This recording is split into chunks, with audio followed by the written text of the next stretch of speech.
Hi everyone, my name is Caitlin Purrington, and today we're going to learn about one of LNT's principles, which is the first one, plan ahead and prepare. I have with me my fiance Corey, and we're just going to be having a conversation about what that looks like. So Corey, describe a time to me where you went on a trip and maybe you forgot something that was really, really crucial to your trip. What did that look like? Funnily enough, I was on a trip in the Sierras and I forgot my stove. I remembered all my fuel, but no stove. So the stove doesn't work when you don't have it. Oh my gosh, how did you even eat? Olive oil and tortillas for 3 days. That sounds really uncomfortable, something I don't want to do. Now, Corey, what could you do in that scenario? Like, if you didn't have that food, if you had to cook your food, could you build like an improvised campfire or something? You definitely could. In the Sierras, there's not a ton of fuels lying around, but it's doable. Yeah, you mentioned that there's not a lot of fuel. How do you think that campfire might impact the environment that you're in? Well, that was pretty high elevation, above like 13,000 feet. So there's very little vegetation around anyways. So using any of that fuel is going to disrupt a lot of habitats. It's pretty, how'd you put it?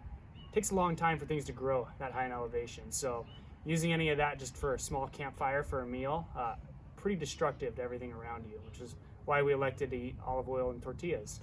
Yeah, no, that makes a lot of sense. So, I mean, that's basically what this principle is about, right? When we plan ahead and prepare, we're making sure that these impacts on the environment are lessened, if not altogether removed, when we're on our trips. Now, there's some really important things that we need to take into account way before we even go out on these trips. And do you mind if I go over some of them with you? Of course. Cool. So the first one is to make sure you check in with your group. By checking in with your group, you're able to understand their experience, what skills they have, if they're uncomfortable with anything. Maybe it's the first time they've ever pooped in the wilderness. That's an uncomfortable scenario, don't you agree? It's better than some porta potties. Yeah, probably. But by checking in with your group, you're really able to kind of just feel the grounds, make sure they're comfortable with those things. The second thing is to understand the rules and regulations for the area that you're going into. It sounded like you had a pretty good idea that you were in the Sierras and the kind of impact that fire would have on the environment. Things like that are really, really important to take into account. Third, we can do our research. There's so many websites and books that we can read before going on these trips to make sure that we're really up to date with any weather, any fire restrictions, concerns, things like that, or even what really important wildlife could be in the area.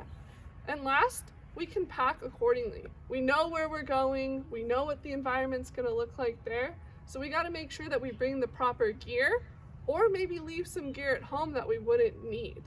That sounds pretty cool, right? Yeah. Well, why don't we go and test some of this out by planning and packing for one of our backpacking trips? Come along with us.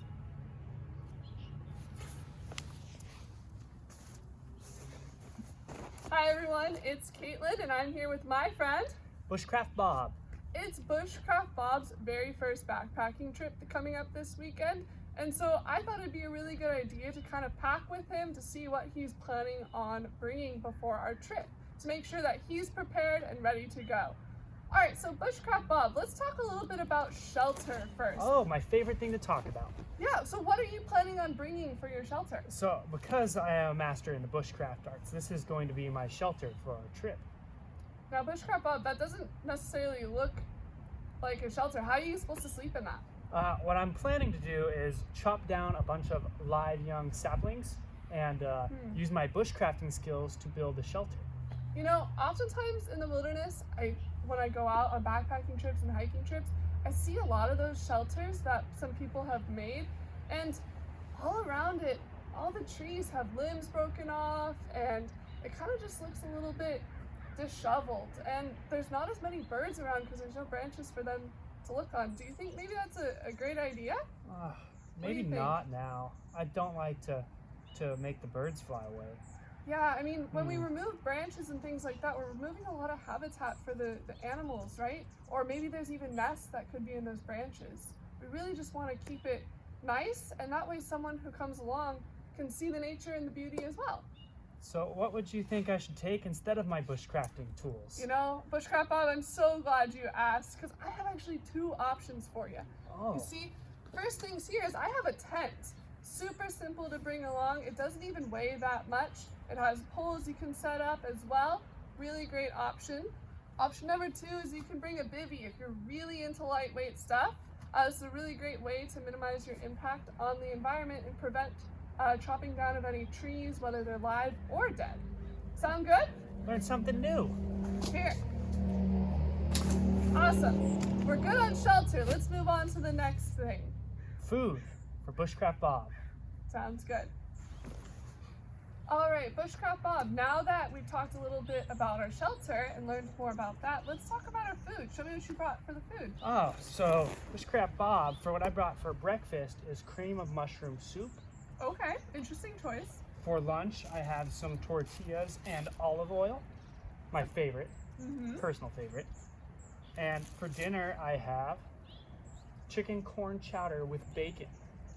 A hearty meal for a bushcrafter. Okay, so we are only going for one night. So it looks like you brought the proper amount of food, right? We've got some breakfast, we got some lunch, we got some dinner. Maybe that those tortillas and olive oil will last you to the next day too.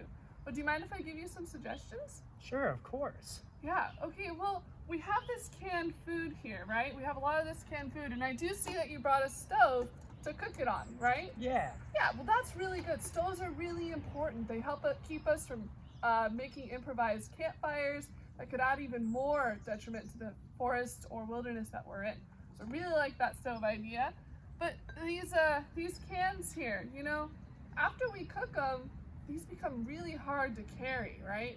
They're kind of bulky, they start to smell, and they don't really sit within themselves, so right? what I do as a bushcrafter is I usually dig a hole and then I just bury the cans in them once I'm done.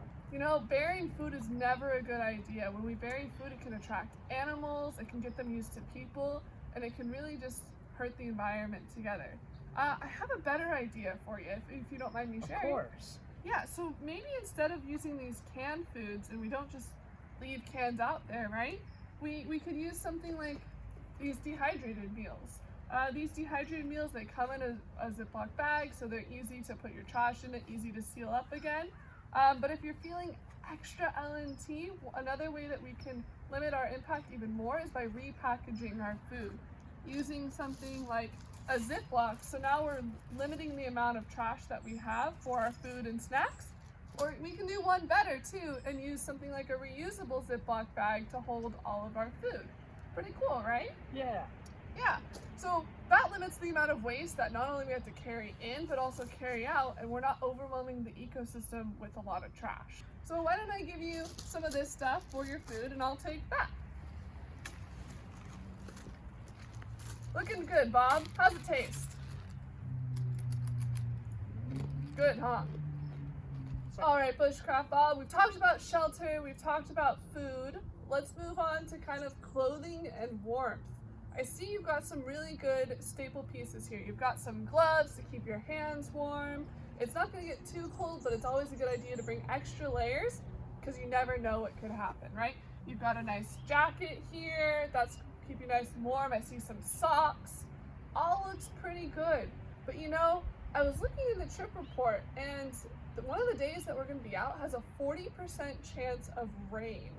And I don't really see anything that could maybe help you in that. What was your plan for that? I figured if it got wet, I'd use my bushcrafting skills and build a fire to stay warm.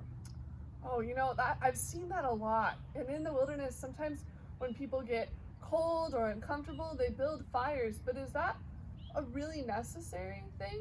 Or could that be easily remedied by something we could pack?